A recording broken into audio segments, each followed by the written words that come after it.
Iran mengklaim bahwa serangan Amerika Serikat adalah ancaman nyata perdamaian dunia.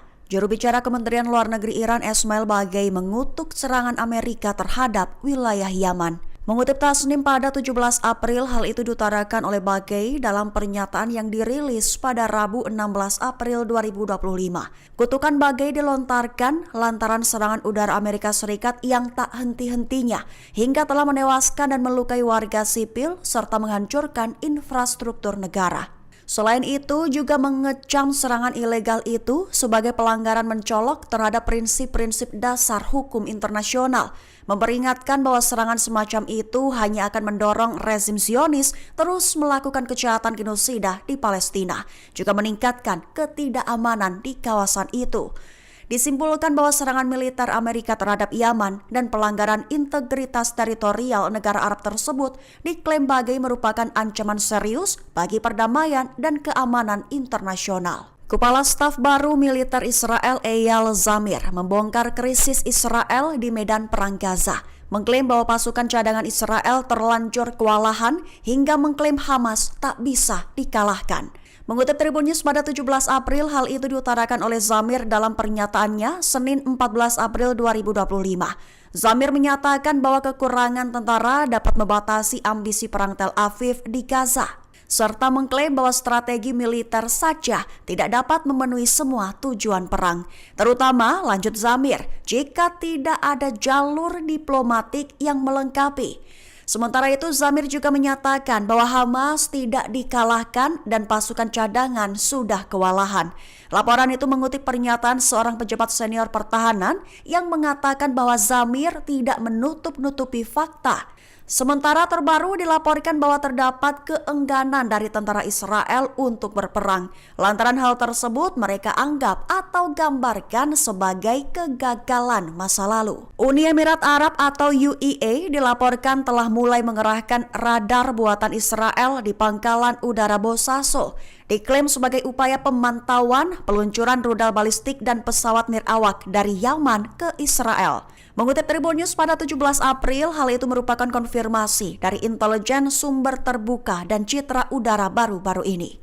Mengonfirmasi bahwa radar multimisi AESA 3D ELM 2084 yang diproduksi oleh firma pertahanan Israel ILTA telah dipasang di dekat Bandara Bosaso, berdekatan dengan pangkalan udara Bosaso yang dikelola UEA. Sumber-sumber mengatakan bahwa UEA menggunakan sistem itu untuk memantau peluncuran rudal balistik dan pesawat nirawak Yaman, terkhusus yang mengarah ke sasaran-sasaran Israel dan rute-rute pelayaran di Laut Merah dan Teluk Aden.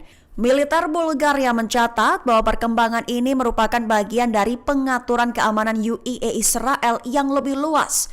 Diklaim juga bahwa upaya UEA itu justru meningkatkan kekhawatiran atas meningkatnya jejak militer Abu Dhabi di Tanduk Afrika. Video pesan dari sandera Israel Baron Barslavsky kepada Perdana Menteri Israel Benjamin Netanyahu dan Menteri Keamanan Nasional Israel Itamar Ben-Gvir. Mengutip Tribun News pada 17 April, hal itu diutarakan oleh Baron dalam video yang dirilis Brigade Al-Quds pada Rabu 16 April 2025. Baron menyampaikan pesan pedas kepada pemerintahan Netanyahu. Ia mengungkap kekhawatirannya bahwa bom selanjutnya yang dilontarkan militer Israel justru akan jatuh di atas kepalanya. Dengan begitu ditekankan olehnya bahwa darahnya juga akan mengalir ke leher Netanyahu. Kecamannya itu juga dilontarkan kepada Ben-Gvir, mempertanyakan apakah Gvir akan menjadikannya mayat di Gaza, membiarkannya mati di tanah musuh. Baron menekankan bahwa para sandera Israel menderita setiap hari di jalur Gaza. Selebihnya ia juga memprotes Netanyahu yang lebih memperjuangkan pembebasan sandera berkewarga negaraan Israel Amerika Serikat, Idan Alexander, daripada sandera Israel lainnya. Wall Street Journal atau WSJ mengklaim bahwa Hamas telah bangkrut dan tak bisa lagi bayar gaji pejuang. Diklaim bahwa Hamas hanya bergantung pada penjualan bantuan kemanusiaan di pasar gelap untuk mendapatkan uang tunai. Mengutip Tribun News pada 17 April, hal itu merupakan klaim dari para pejabat Israel, Arab, dan Barat di WSJ dengan tanpa disebutkan namanya. Menurut pejabat intelijen Arab, banyak dari gaji pegawai pemerintah Hamas telah dihentikan. Bahkan sejak bulan lalu, banyak pejabat senior dan tokoh politik Hamas hanya menerima setengah gaji mereka. Hamas juga diklaim telah memungut pajak dari pedagang, bea cukai di pos pemeriksaan, dan menyita barang yang kemudian dijual kembali. Selain itu, Hamas juga diklaim olehnya telah mengambil pasokan bantuan dan menjualnya untuk mengumpulkan uang. Senada, seorang pengacara Palestina, Moumen Al-Nator, mengatakan kepada The Journal bahwa Hamas sedang menghadapi krisis besar, mengingat diklaimnya bahwa Hamas sangat bergantung pada bantuan kemanusiaan yang dijual di pasar gelap untuk mendapatkan uang tunai. Amerika Serikat perluas agresi di Yaman bagian utara hingga barat. Bahkan militer Amerika Serikat melakukan penargetan berulang ke pangkalan militer Al-Hafah. Mengutip Al-Mayadin pada 17 April, hal itu diutarakan oleh koresponden Al-Mayadin pada Rabu 16 April 2025. Lebih tepatnya, Amerika Serikat kembali melancarkan gelombang serangan udara baru yang menargetkan beberapa lokasi di ibu kota Yaman, Sanaa, dan daerah sekitarnya. Serangan tersebut diklaim telah meningkat sejak pertengahan Maret. Menurut koresponden Al-Mayadin, pesawat tempur Amerika Serikat telah melakukan 14 serangan udara di wilayah Al-Hafah di distrik Al-Sabin, Sanaa. Pesawat terus terbang di atas kota tersebut sepanjang hari. Selain serangan udara di Al-Hafah, pasukan Amerika Serikat juga melancarkan 3 serangan di distrik Bani Hushaish dan juga mengebom distrik Manakah di Sanaa. Seorang warga sipil dilaporkan tewas dalam serangan di lingkungan permukiman Al-Nahda di distrik Al-Taurah di ibu kota. Lebih jauh ke utara, serangan udara Amerika Serikat menghantam Al-Hazm, pusat administrasi provinsi Al-Jaf di timur Laut Yaman.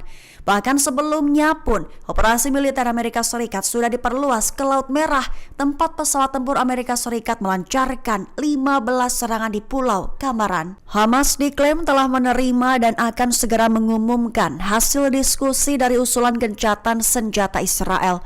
Mengutip Tribun News pada 17 April, hal itu diutarakan oleh 2 pejabat Hamas namun dengan tanpa disebutkan namanya pada 17 April waktu setempat. Lebih tepatnya, 2 pejabat Hamas itu mengakui bahwa diskusi perihal usulan gencatan senjata dari Israel telah selesai.